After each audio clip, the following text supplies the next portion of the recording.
ডন, আপনি যা বলতে চান সেই পুরো বিষয় জানার প্রতি আমাদের গভীর আগ্রহ রয়েছে। বিশেষ করে আমরা একত্বের নিয়ম, ল অফ ওয়ান সম্পর্কে যতটা সম্ভব বিস্তারিতভাবে জানতে চাই।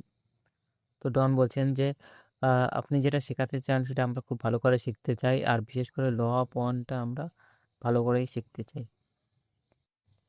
আলোচনা চলার সময় আমি এমন অনেক প্রশ্ন করব যেগুলো হয়তো সরাসরি একত্বের নিয়ম বা ল অফ ওয়ান সম্পর্কে বোঝার সঙ্গে সম্পর্কিত হবে, আবার কিছু প্রশ্ন হয়তো পরোক্ষভাবে সম্পর্কিত হবে। ডন বলছে যে কিছু প্রশ্ন হয়তো এ তার সঙ্গে যুক্ত থাকবে সম্পর্কে, কিন্তু কিছু প্রশ্ন হয়তো পরোক্ষভাবে যুক্ত থাকবে। তবে আমার বিশ্বাস এই বইটি যারা পড়বে তাদের জন্য এটিকে একটি কার্যকর শেখানোর মাধ্যম হিসেবে উপস্থাপন করার সর্বোত্তম উপায় হলো আপনি আমাদের যা বলছেন তার বিভিন্ন দিক ও দৃষ্টিভঙ্গি অনুসন্ধান করা। মানে বলছেন যে এই বইটা যারা পড়বে এই বইটা তাদের শেখানোর জন্য আপনি যেটা বলছেন তার বিভিন্ন দিক বা নানা দিক সম্পর্কে একটু জানা দরকার। আপনি স্ফটিকের মাধ্যমে নিরাময়ের কথা বলেছিলেন বা ক্রিস্টাল হিলিং এর কথা বলেছিলেন। মানে আপনি পাথরের মাধ্যমে হিলিং করা কথা বলেছিলেন, বা কিছু একটার মাধ্যমে যেভাবে সবকিছু ঠিকঠাক করা বা সুস্থ থাকার কথা বলেছিলেন, সেটার কথা বলেছিলেন। আর একটি বিষয় উল্লেখ করতে চাই, আহ, যখন এই মাধ্যমটি ক্লান্ত হয়ে পড়বে তখন আমরা যোগাযোগ বন্ধ করে পরে তিনি বিশ্রাম নিয়ে শান্তি ফিরে পাওয়ার পর আমরা আবার শুরু করতে চাই। মানে বলছেন যদি কারলা ক্লান্ত হয়ে যায় তাহলে আমরা আবার পরে শুরু করব। যদি এই মুহূর্তে মাধ্যমটির অবস্থা উপযুক্ত থাকে তাহলে আপনি যে ক্রিস্টাল হিলিংয়ের কথা বলেছিলেন সে বিষয়ে কিছুটা বিস্তারিত আলোচনা করতে চাই। ডন বলছেন যে মাধ্যমটা ঠিক থাকলে তার ক্রিস্টাল হিলিং যেটা সেটা সম্পর্কে যদি একটু জানাতেন। ক্রিস্টাল হিলিংয়ের মূল নীতি নির্ভর করে তোমরা যাকে দেহ বলো সেই দেহের গঠন এবং এই মায়াময় বাস্তবতার স্তরবিন্যাসযুক্ত প্রকৃতি সম্পর্কে সঠিক উপলব্ধির উপর। মানে এখানে বলছেন যে ক্রিস্টাল হিলিং যেটা সেটা তোমার কি জিনিসের উপর নির্ভর করে। এক হচ্ছে তোমার শারীরিক দেহের উপর এবং দেহের গঠনের উপর, তারপর মায়াময় বাস্তবতার তোমার যে স্তরবিন্যাসের বা প্রকৃতির প্রতি উপলব্ধি, মানে মায়াময় বাস্তবতার যে প্রকৃতির যে উপলব্ধির উপর নির্ভর করে ক্রিস্টাল হিলিং। কিছু স্ফটিক এমন আছে যেগুলো আধ্যাত্মিক দেহে আহ, প্রবেশকারী শক্তির উপর কাজ করে। মানে কিছু ক্রিস্টাল বা পাথর এমন আছে যেগুলো আহ, আধ্যাত্মিক দেহে মানে ব্রহ্ম শরীর বা স্পিরিচুয়াল বডিতে প্রবেশ করলে তবেই কাজ করে। স্ফটিক শব্দের মানে হচ্ছে গিয়ে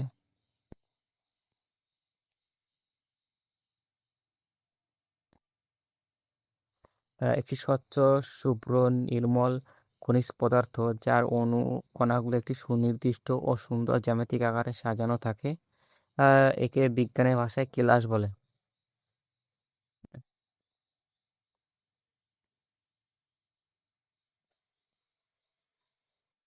আবার কিছু স্ফটিক এমন আছে যেগুলো আত্মা থেকে মন আসা বিকৃতিগুলোর উপর কাজ করে। মানে বলছে কিছু পাথর এমনগুলো আছে যেগুলো তোমার আত্মা থেকে মনে আসা যে বিক্রিগুলো বা পরিবর্তনের যেগুলো তার উপরও কাজ করে।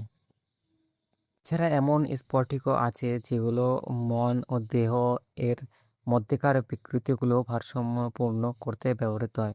মানে কিছু পাথর এমনও আছে যেগুলো তোমার আহ, মন এবং শরীরের মধ্যে যে যোগাযোগ তা সেটা আরো ভালো ভারসাম্যপূর্ণ করতে পারে। এই সমস্ত ধরনের ক্রিস্টাল হিলিং তখনই কার্যকর হয়, মানে এই যে ক্রিস্টাল হিলিংগুলো রয়েছে এগুলো তখনই কাজ করবে যখন সেগুলো বিশুদ্ধ মাধ্যমের মাধ্যমে শক্তি সঞ্চার করা হবে।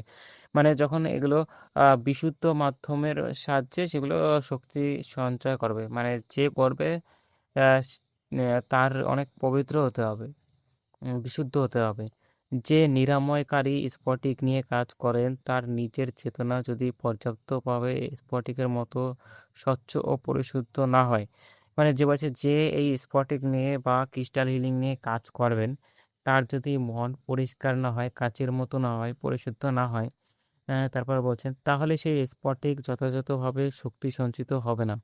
তাহলে বলছে তাহলে সেই পাথরের মধ্যে শক্তি সঞ্চয় হবে না বা ক্রিস্টাল হিলিং হবে না। এর পাশাপাশি আরেকটি গুরুত্বপূর্ণ উপাদান হলো, মানে এর পাশাপাশি আরেকটা গুরুত্বপূর্ণ জিনিস হলো, তোমরা যে গ্রহে বাস করো, মানে তোমরা যেখানে যে বাস করতেছো, সেই গ্রহের শক্তিশীল ক্ষেত্রগুলো, এনার্জি ফিল্ড এর সঙ্গে যথাযথভাবে সামঞ্জস্য স্থাপন করা। মানে তোমরা যে গ্রহে বাস করছো তার মধ্যে যে এনার্জি ফিল্ড আর শক্তি ক্ষেত্র আছে, আহ, সেটাকে সামঞ্জস্য মানে একতা থাকতে হবে সেই শক্তি ফিল্ডের সঙ্গে। এছাড়াও মহাজাগতিক বা সমগ্র সৃষ্টিজগতের শক্তি প্রবাহ যেভাবে গ্রহের আভামণ্ডলে প্রবেশ করে, বলছে মহাজাগতিক শক্তি বা সমগ্র যে সৃষ্টির শক্তি যেটা আমাদের এই পৃথিবীতে প্রবেশ করছে, সেই প্রবাহের সঙ্গে সামঞ্জস্য রেখে নির্দিষ্ট আকৃতি, মানে সেই যে প্রবাহ হচ্ছে মহাজাগতিক প্রবাহ, তারপরে সমগ্র সৃষ্টির প্রবাহ, সেই প্রবাহের সঙ্গে আকৃতি আহ, আহ, আকৃতি ঠিক রাখতে হবে। তাদের অনুপাত এবং সঠিক অবস্থান নির্বাচন করা, মানে তাদের অনুপাত বলতে আহ, কিভাবে অবস্থান করছে এবং কীরকমভাবে অবস্থান করছে সেটা ঠিকঠাকভাবে নির্বাচন করতে হবে।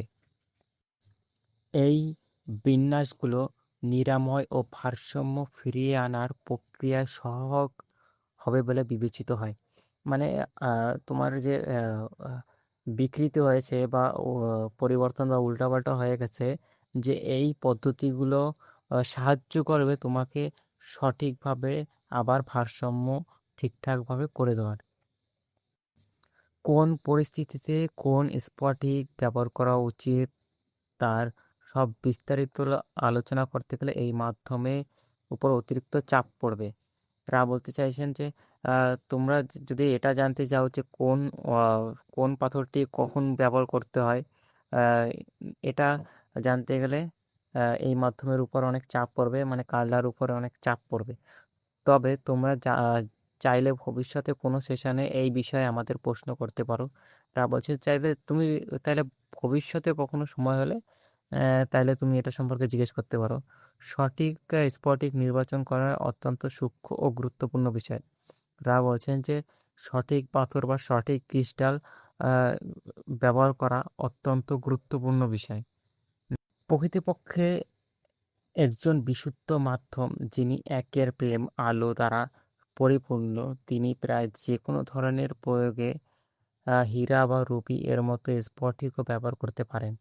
বলছে যে যিনি পরিশুদ্ধ বা প্রেম ও আলোর মধ্যে এক, যিনি অপরকে বুঝতে পারেন, তিনি প্রায় হীরা বা রুবি এগুলো ব্যবহার করতেও পারেন। অবশ্যই এর জন্য দীক্ষা প্রয়োজন, বলছে যে এর জন্য দীক্ষা প্রয়োজন হতে পারে বা প্রয়োজন আছে, এবং খুব কম মানুষই সেই দীক্ষার পথে দৃঢ়ভাবে এগিয়ে যেতে পেরেছেন, কারণ এই পথ অতিক্রম করতে গেলে নিজের বিভিন্ন বিকৃতি এতে ত্যাগ করতে হয়। বলছে যে দীক্ষার যে পদ্ধতি এটা খুব কম লোকই যেতে পেরেছেন, কারণ এটা যেতে গেলে অনেক ত্যাগ করতে হয়। এখন কি আমরা এই বিষয়ে অন্য কোনো বিষয় সম্পর্কে সংক্ষেপে আরো কিছু জানাতে পারি? তোরা বলছেন তাহলে এই আর কোনো প্রশ্ন আছে তোমার যা সম্পর্কে তুমি জানতে চাও? তো ডন, হ্যাঁ আপনি বলেছিলেন যে পিরামিডগুলো এই কাজেরই একটি ফল।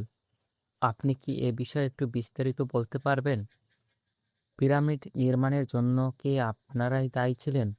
আর পিরামিডের উদ্দেশ্য বা কী ছিল? তো এখানে ডন জিজ্ঞেস করছে যে পিরামিড সম্পর্কে, পিরামিডের কথা বলেছেন, পিরামিড কেন তৈরি হয়েছিল, আপনারা কি তৈরি করেছিলেন? তো পিরামিড সম্পর্কে জানতে চাচ্ছে।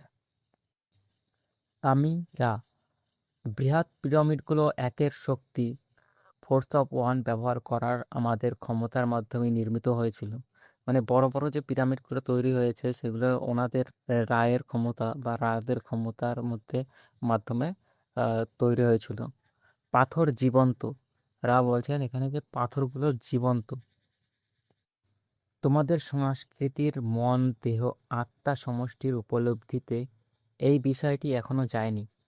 মানে রা বলছেন যে তোমরা তোমাদের মন, দেহ, আত্মা সমষ্টি এখনো এই উপলব্ধিটা করতে পারেনি যে পাথর জীবন্ত। পিরামিডের দুটি প্রধান উদ্দেশ্য ছিল। প্রথমত, যারা নিজেদের পরিশুদ্ধ করে একত্বের নিয়ম বা ল অফ ওয়ানের জন্য দীক্ষাপ্রাপ্ত ও উপযুক্ত মাধ্যম হতে চাইছে, তাদের জন্য একটি সঠিকভাবে অভিমুখ নির্ধারিত স্থান প্রদান করা। মানে যারা ল অফ ওয়ান দীক্ষাপ্রাপ্ত বা ল অফ ওয়ান সম্পর্কে আহ, জানতে চায় বা শিখেছে, তাদের জন্য একটা স্থান প্রদান করা, যাতে তারা চ্যানেলিং করতে পারে, সেই স্থানে বসে চ্যানেলিং করতে পারে, তাতে তাদের সুবিধা হবে। দ্বিতীয়ত, আমরা দীক্ষাপ্রাপ্তদের সতর্কতার সঙ্গে এমনভাবে পরিচালিত করতে চেয়েছিলাম যাতে তারা যাদের সাহায্য করতে চায় সেই মানুষদের এবং এমনকি গ্রহেরও নিরাময়ের কাজ শিখতে পারে। মানে বলছে যারা দীক্ষাপ্রাপ্ত হয়েছে বা ল অন শিখেছে তারা যাতে নিজেদেরকে হিলিং করতে পারে, প্লাস যারা সঙ্গে বাকি কিছু মানুষদেরও অন্যান্যদেরও হিলিং করতে পারে বা নিরাময় করতে পারে। সাথে সাথে গ্রহেরও পৃথিবীরও হিলিং করতে পারে, পৃথিবীরও নিরাময় করতে পারে, সেটা শেখানো শেখানো এবং একটা জায়গা সেখানে যাতে এরা ভালো করে এগুলো করতে পারে, এর জন্যই পিরামিডটা তৈরি করা হয়েছে।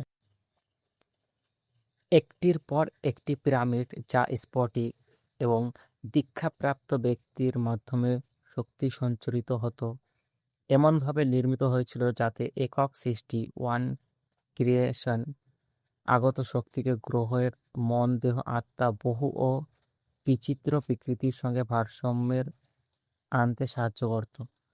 মানে বলছে একটার পর একটা পিরামিড এর জন্য তৈরি হয়েছিল যে দীক্ষাপ্রাপ্ত ব্যক্তির শক্তি সঞ্চয় হতে সাহায্য করত, প্লাস যে সৃষ্টিকর্তা রয়েছে তার যে শক্তি, সেটা এই মন, দেহ, আত্মাকে যে বিকৃতি বা পরিবর্তন হয় সেটাকে যাতে ভারসাম্য ও আহ, ভালোভাবে সঠিকভাবে হয়, তার জন্য সঠিকভাবে ভারসাম্য বজায় রাখতে সাহায্য করবে, এর জন্য এই পিরামিডগুলো তৈরি।